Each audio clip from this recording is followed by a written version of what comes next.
দরবেশ লালন সাইজির কালাম। তো লালন সাইজি নিজের থেকে কোনো কথা বলতেন না।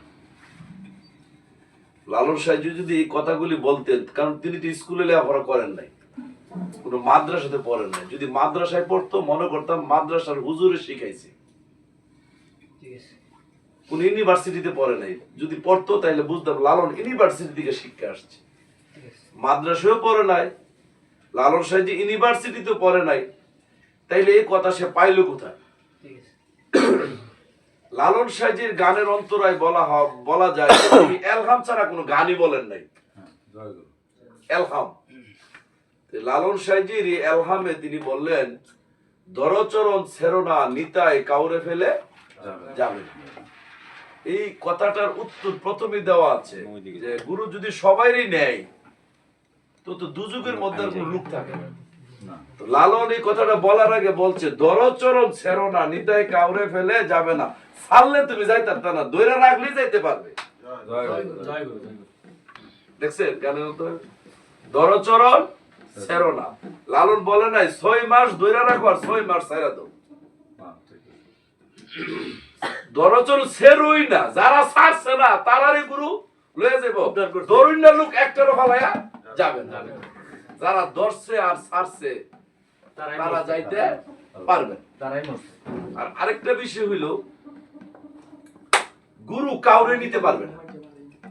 নতুন একটা কথা, গুরু কাউকে নিতে পারবে না। গুরুর কোনো স্বার্থ নাই। গুরু তখনই নিতে পারে যে যাবে সে যদি ইচ্ছা করে, ইচ্ছা না করলে গুরু নিতে পারবে না। ইচ্ছা শক্তির উপর আল্লাহর, ইচ্ছার উপর আল্লাহর কোনো শক্তি নাই। এই যে আমরা এখন বসে গুরুর সামনে সামা কাওয়ালি করছি, একটু পরে যদি বাইরে গিয়ে আমরা জোয়া খেলি, আল্লাহ কি ফিরে রাখবো? কারণ ইচ্ছা শক্তি স্বাধীন করে দিয়েছে।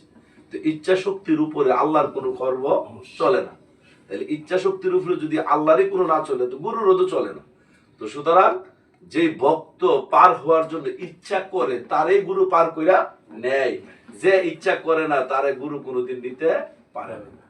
এই জন্য লালন বলছে, দরচরণ ছেড়োনা নিতাই কাউরে ফেলে যাবে না। এরপরে বলছে, দৃঢ় বিশ্বাস রাখো রে মন, দর গুরুর চাঁদের চরণ। দৃঢ় বিশ্বাস কথার অর্থ কি? পরিপূর্ণ বিশ্বাস। পরিপূর্ণ বিশ্বাস, এই কথার একটা উদাহরণ দিই। কারবালার মাঠে মাওলা হুসাইন এমন বিশ্বাস করে, এমন তাজা ইমানি শক্তি নিয়ে বসা ছিল যে আমি জীবন দিয়ে দিব তবু এজিদের কাছে মাথা নত করব না। এটার বলে দৃঢ় বিশ্বাস। গুরুর পায়ে আমি ধরেছি, গুরুর হাত ধরেছি, তিনি আমার রসুল, রসুলের হাত আল্লাহর হাত, গুরু বাদে আল্লাহর কোনো ঠিকানা নাই। আমি ধরছি, মরে যাব তবু গুরুর কথার বাইরে আমি চলবো না।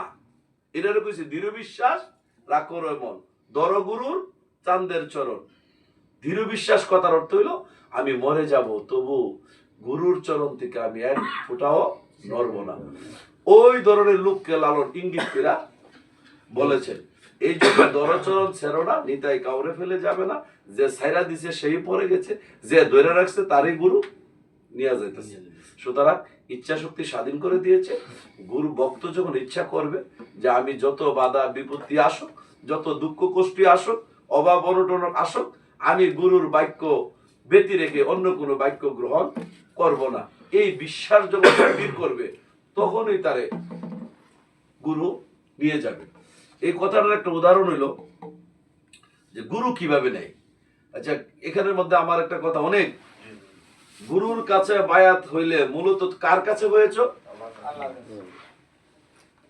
গুরুর হাতে বায়াত হইলে ভক্তের বিশ্বাস থাকে আমি আল্লাহর কাছে হয়েছি। আল্লাহ বলেছেন, দুনিয়াতে একটি বালির কোনো আমার দৃষ্টির অগোচরে না।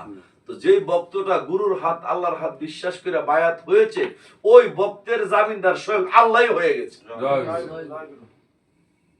এই জন্য সূরা বাকারার 157 নম্বর আয়াতে আসছে, মুমিনের জিম্বা জামিনদার আমি আল্লাহ হয়ে গেছি। মুমিন কখন হয়? এই গুরু ছাড়া মুমিন হইতে পারে, বায়াত ছাড়া মুমিন হইতে পারে। যখন একটা ভক্ত গুরুর হাতে হাত দিয়া বায়াত হইয়া সে যখন দৃঢ় বিশ্বাস স্থাপন কইরা সৎ কাজে লিপ্ত হয়ে যায়, তখন সে মুমিন হয়ে যায়। আর ওই লোকটার অভিভাবক স্বয়ং আল্লাহ হয়ে যায়। স্বয়ং আল্লাহ যে এই ভক্তের অভিভাবক হইল, এটার একটা প্রমাণ কি? প্রমাণ হইল ধরো আমি আজকে রাত্রে ঘুমাই আছি, আমার গুরু হাজার চিস্তির বাড়ি কোথায় কোথায় গো, আমি তাকে কোথায়, গুরুর বাড়ি আর আমার বাড়ি দূরত্ব কতটুকু, 200 কিলো। তো আমি আজকে রাত্রে ঘুমাই আসি, হঠাৎ করে গুরুর স্বপ্নে দেখলাম, স্বপ্নে দেখে হাওয়া মাও করে জড়াই ধরে কান্নাকাটি করলাম। সকালবেলা ঘুমত উঠা তাহারউদ্দিন জিগাইলাম, তোমার দাদা গুরুর রাতে স্বপ্নে দেখছি। তাহারউদ্দিন কইল, গুরুজি দাদা গুরুর স্বপ্নে দেখলেন, দাদা গুরু আবার আসলো কখন স্বপ্নে? দাদা গুরু তো চুয়াডাঙ্গা থাকে, দাদা গুরু আসে নাই। তাহারউদ্দিনের কথাটা সত্য, দাদা গুরু আসে নাই। তো আসছিল কে? ইবলিশ। আদম কাবাই যে সাজদা করে, আদম কাবাই যে সাজদা নেয় বা যিনি করে, ইবলিশ যে সাজদা করে না, ওই সাজদা যে নেয় যে করে তার সুরত ইবলিশ ধরতে পারে না। আমি যদি আওয়ামী লীগ করি, বিএনপি কে আমার সাথে আইব? আর বিএনপি যে করে তার সাথে কি আওয়ামী লীগ যা? তো আমি যখন ইবলিশ বিরোধী কর্ম করব, তখন ইবলিশ আমার সুরত ধরতে পারে না। দলে তো আমার দলই আইলো, ইবলিশ তো এই দলে যাবে না। তাইলে আমার গুরুর সুরত ইবলিশও ধরতে পারে না। আমার গুরু যে আসে না এটাও সত্য, গুরুর সুরত ইবলিশ ধরতে পারে না এটাও, আমি যে স্বপ্নে দেখেছি এটাও তো সত্য। তো আসছিল কে? গুরু আসছিল? গুরু আসে না, এটাও সত্য। আমি যে স্বপ্ন দেখেছি এটাও সত্য। ইবলিশ যে গুরুর সুরত ধরতে পারে না এটাও সত্য। সব যদি সত্য হয় তো আমার আইলো কেডা? ভক্ত যখন গুরুর হাতে আল্লাহ বিশ্বাস কইরা গুরুর হুকুম পালন করে যখন পবিত্র হয়ে যায়, ওই গুরু বাড়িতে থাকে, গুরুর শুরুতে ওই দিন রাত্রে স্বয়ং আল্লাহ তার ঘরে আসে। এটারে বলে আল্লাহ দর্শন। আর তো কেউ আসতে পারে না। আর ওই সুরত ইবলিশও ধারণ করতে পারে না। তাইলে মুমিনের জিম্বা জামিনদার কে হয়ে যায়? আল্লাহ। এই আল্লাহ রাত্রে আইতে বাউনিছে ভক্তকে সান্ত্বনা দেওয়ার জন্য। এই জন্য লালন বলেছেন যে মানুষ গুরু সর্বসাধন সিদ্ধি হয়ে যার, মানুষ গুরু রনে বনে জঙ্গলে পাহাড় দরিয়া পর্বত সমুদ্রে সব জায়গাতে আল্লাহ আছে। একটা গুড়ার ভিতরে আল্লাহ আছে, তুমি ওইখানে যে ভজনা করলে কাজ হবে? এটা কি আল্লাহ ছাড়া নাকি? সব জায়গাতে আল্লাহ আছে।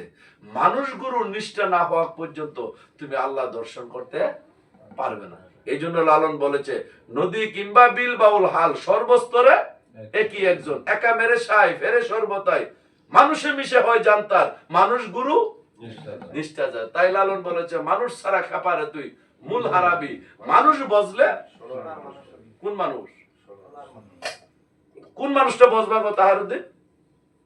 এটা আগে নাও। তুমি হুট করে যদি এক লোক সুদের ব্যবসা করে তার দিয়ে বজলে কি তুমি আল্লাহ পাবে গো? কোন মানুষ বজার জন্য বলছে? মানুষ 3 প্রকার, নাস, ইনসান, বাশার। কয় প্রকার? 3 প্রকার। তুমি নাস বুঝলো কাজ হবে না, ইনসান বুঝলো কাজ হবে না। নাস আর ইনসানের উপরের দরজা হলো বাশার। এই জন্য নবীজি সাহাবাকে পরিচয় দিয়েছিল, আনা বাশারু মিসলুকুম, আমি তোমাদের মতোই একজন মানুষ, কিন্তু তোমাদের মতো না, দেখতে রঙে নমুনা মানুষ। এই জন্য আদম যারা হয়ে গেছে, গুরু যারা হয়ে গেছে, ভক্তের কাছে রঙে নমুনা মানুষ, ওই গুরুটা হলো আল্লাহ মিশ্রিত মানুষ। এই জন্য লালন বলেছে, মানুষ বুঝলেই সোনার মানুষ হবি।